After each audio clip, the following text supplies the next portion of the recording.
Can we have both of your ears? Not just one of your ears, but both of your ears. And get the wax out of them.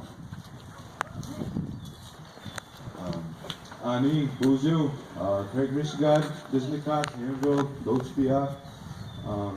Hi, my name's Craig. I'm a drug addict, alcoholic, compulsive gambler. So I've been asked to speak here today.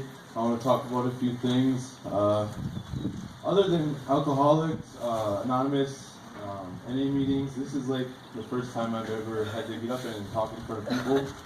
So this is like taking a new step for me. So like Sean was saying, I have 2 kids. They're 2 and 1, and I'm a blackjack dealer. I like to work out and exercise and play video games. That's pretty much. I just want to say a few things about myself first, and then the next thing I kind of wanted to do was go through my recovery, talk about like bad times, like things I don't miss, and then things that are good now that I'm happy to be in recovery and things like that. So the bad times, the first one I really wanted to talk about was the physical sickness, the bad feelings that you just wake up in the morning, you just feel like crap, you don't want to get out and do anything. I would never be able to do anything like this the way I was before. This is just a really good feeling to be out in front of people and not having to worry about, oh, am I going to have enough of my fix, or am I going to not, it's scary really living like that, going day to day, and I don't miss that at all.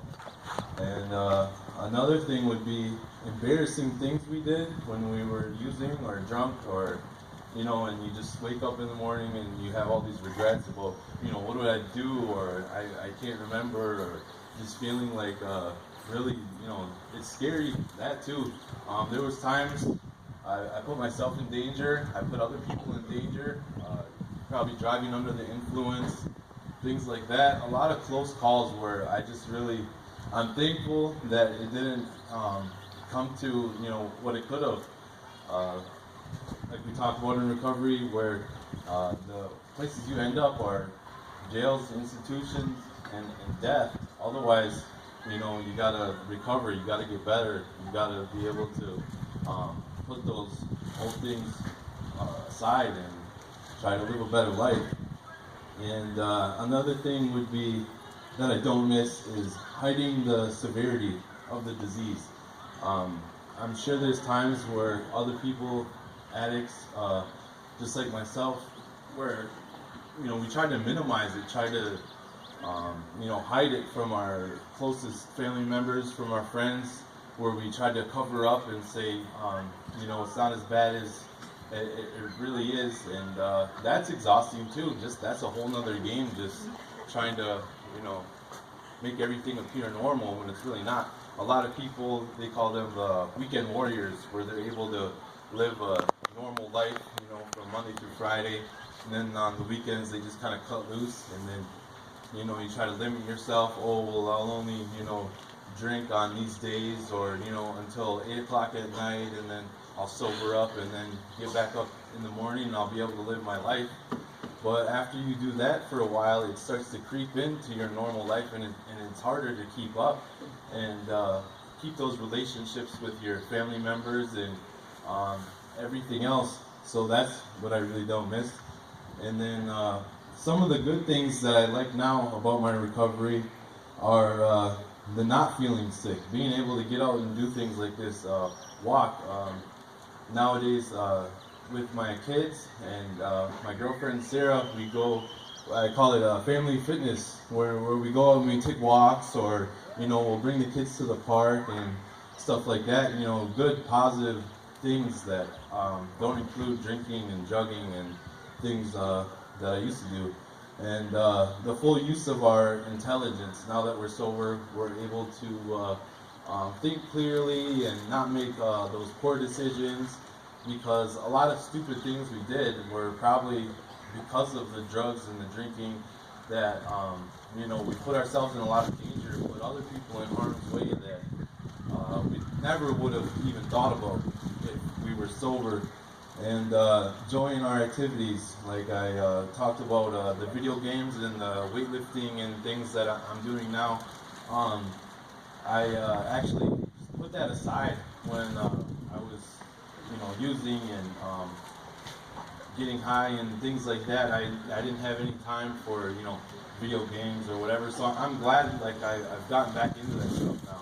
It feels like I kind of like lived two lives, like. One of them was, all this bad stuff I was doing, like about 3 years ago. I want to say it was 3 years ago since my last use, and I'm really happy, that's over. And so the joy in our activities, that's one of the positive things, and then the love and trust of our family, and that's something that's like a. That's probably the best one for me right there is being able to be with my family, talk to my friends and people who I'm around, and holding down a job for these last 3 years. That's been a really good experience. I remember like when I first got my job, it was like 3 days, second or third day, and it was the first time that my dad saw me at work, and I could see him walking up, and just the look on his face that he looked proud that I was there and I was working, I was getting it done, and I knew he was proud of me, and that was a really good feeling. And confidence of our friends that people when I was using, they would not want to borrow me money or do anything for me because they're like, oh, you're probably gonna just drink it up or make bad decisions. And now people like, if I need something, they're willing to help me out because they know that I've made these changes, that I'm a better person, and the prospect of a happy future. That's the last thing that I have here for things that are good now in recovery, is that I'm not worried about the future anymore. Like we talked about before, is at drinking and substance abuse, that most likely you'll either up in debt or in jail. And now I don't have to like worry as much as I did, because that's scary. Looking at that is like a lot of people I knew, I haven't talked to in years. I thought about it the other day. I'm like, some of those guys are probably dead. You know what I mean? And I'm just really thankful that I've been able to kind of dig myself out of that hole, and it's really awesome to be here. And so that's really all I wanted to say. And I had a couple other things. I had a quote that was in this 24 hours a day. It's like a daily meditation. Let me get back to it here. Stupid wind. Okay. Right here. Alright, so each of us is born with a spark of the divine. The fire has to be tended and fed so that eventually it grows into a desire to live the right way.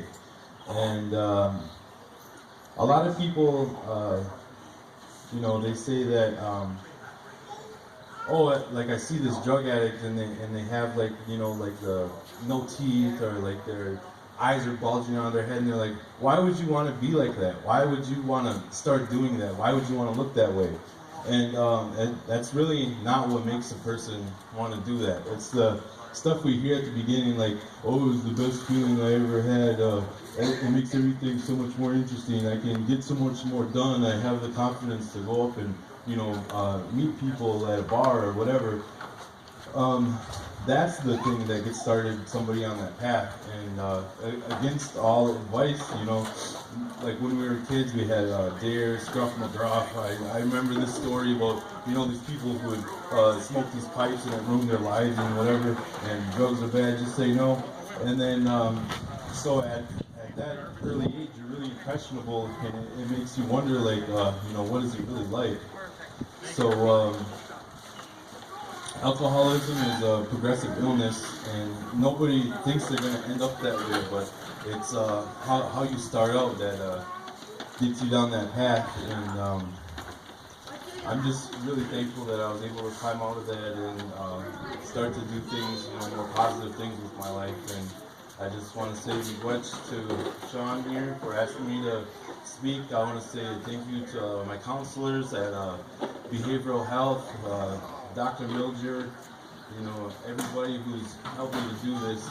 People who gave me my first chance when they hired me, when, I just came out of rehab and I was really trying to get my life back together.